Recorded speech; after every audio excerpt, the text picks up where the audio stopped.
Hello and welcome back everyone. मैं सुमित आपका स्वागत करता हूं हमारे अपने यूट्यूब चैनल में। आज हम एचडीएफसी बैंक के टारगेट्स के बारे में बात करेंगे जो कि बड़े ब्रोकर्स ने दिया है और वो भी क्वार्टर 3 के रिजल्ट्स आने के बाद दिए हैं। और साथ ही में हम इसका एक छोटा सा एनालिसिस भी करेंगे। और हाँ, आगे बढ़ने से पहले अगर आप चैनल पे नए हैं तो चैनल को सब्सक्राइब करें, साथ ही में जो नोटिफिकेशन बेल है उस पर भी क्लिक करें। रेगुलर अपडेट्स और कॉल पाने के लिए हमारे टेलीग्राम चैनल को भी ज्वाइन करें, जिसकी लिंक आपको नीचे डिस्क्रिप्शन में मिलेंगी। So let's begin.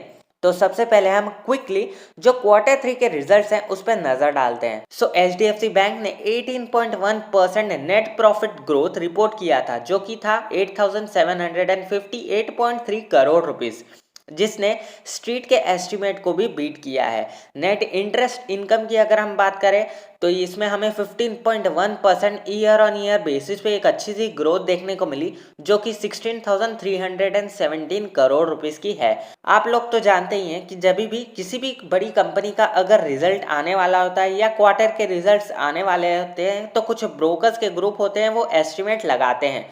तो यहाँ पे एचडीएफसी बैंक के लिए भी एस्टिमेट किया गया था, जो कि था 7,629 करोड़ रुपीस का, जिसे बैंक ने अच्छे से 2.3 टाइम्स ज्यादा नेट प्रॉफिट रिपोर्ट करके आउट परफॉर्म किया है।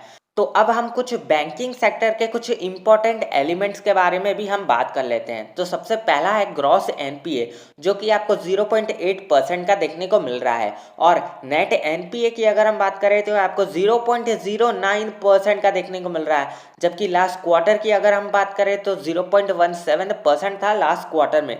तो आप यहाँ पे देख सकते हैं कि एनपीएस में आपको कितनी गिरावट देखने को मिल रही है, जो कि काफी पॉजिटिव है, जो कि ये बता रहा है कि एचडीएफसी बैंक की जो एसेट की क्वालिटी है वो इम्प्रूव हो रही है। इनफैक्ट अगर हम बिजनेस की ग्रोथ के बारे में बात करें तो आप यहाँ पे देखेंगे कि जो बैंकिंग बिजनेस होता है उसमें सेल्स तो होता नहीं है, तो उसमें एडवांसेस होते हैं, मतलब कि लोन्स एंड एडवांसेस होते हैं। तो हम यहाँ पे जो एडवांसेस का फिगर है वो देखेंगे, यहाँ पे हमें उसमें 16% का ग्रोथ देखने को मिला है, वो भी ईयर ऑन ईयर बेसिस पे, जो कि हो गया 10.8 लाख करोड़ रुपीस का।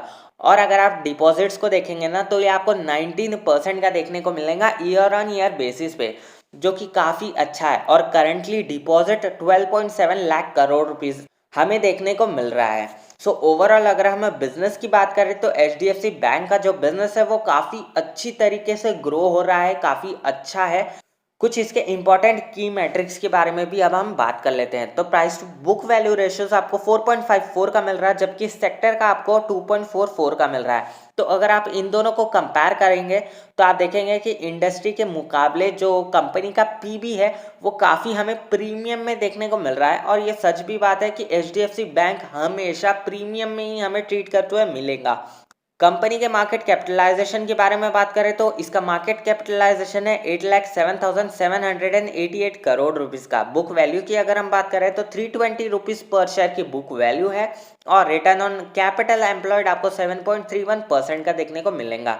इनफैक्ट रिटर्न ऑन इक्विटी आपको 16.5% का देखने को मिलेगा। और अगर हम इसके फेस वैल्यू की अगर बात करें तो 1 रुपीस पर शेयर का इसका फेस वैल्यू है। अब हम इस बैंक के कुछ शेयर होल्डिंग पैटर्न्स के बारे में बात कर लेते हैं। तो यहाँ पे जो लास्ट 6 क्वार्टर का डेटा है वो मैं आपके सामने रिप्रेजेंट करना चाहूंगा। तो आप यहाँ पे देख सकते हैं कि जो प्रमोटर होल्डिंग है वो 26.21% से गिर के 26% हुआ है। हालांकि हमें इसमें ज़्यादा चेंजेस नहीं देखने को मिले, तो हम इसे चाहे तो इग्नोर भी कर सकते हैं। म्यूचुअल फंड की अगर हम बात करें तो मार्च के क्वार्टर में इन्होंने अपने स्टेक को 14% से बढ़ा के 15% किया था और करेंटली ये प्रॉफिट बुकिंग कर रहे हैं। करेंटली इनका स्टेक 13.36% का है। इनफैक्ट डोमेस्टिक इंस्टीट्यूशनल इन्वेस्टर्स की अगर हम बात करें तो ये भी सेम इन्हें, मतलब कि म्यूचुअल फंड को कॉपी कर रहे हैं। इन्होंने अपने स्टेक को बढ़ाया था जो कि 22.43% था। करेंटली ये भी प्रॉफिट बुकिंग कर रहे हैं, इनका स्टेक 21.21% का है। सो ओवरऑल अगर हम शेयर होल्डिंग पैटर्न की बात करें तो ये शेयर होल्डिंग पैटर्न काफ़ी डिसेंट सा है। अब हम चार्ट्स पे चलते हैं और जो करंट सिचुएशन है उसे भी देख लेते हैं। तो आप यहाँ पे देख ही सकते हैं कि हमें इसमें स्टॉक में काफ़ी अच्छी सी रैली देखने को मिली है। मार्च की एक गिरावट से अभी तक ये स्टॉक ऑलमोस्ट डबल हो चुका है। इसने आपको लगभग 100% का पॉजिटिव रिटर्न दिया है। 2019 में स्टॉक स्प्लिट होने के बाद हमें स्टॉक में कभी भी इतना ज़्यादा मेजर करेक्शन नहीं देखने को मिला है। अगर हम इसका मार्च का जो क्रैश है उसे छोड़ देते हैं तो ओवरऑल ये स्टॉक काफ़ी स्ट्रॉन्ग फंडामेंटल वाला स्टॉक है। काफ़ी अच्छे बैलेंस शीट, इनकम स्टेटमेंट, काफ़ी अच्छी बिजनेस मॉडल भी है इस बैंक की। तो हमें ये स्टॉक लंबे समय तक अपवर्ड मोमेंटम पे ही देखने को मिलेगा।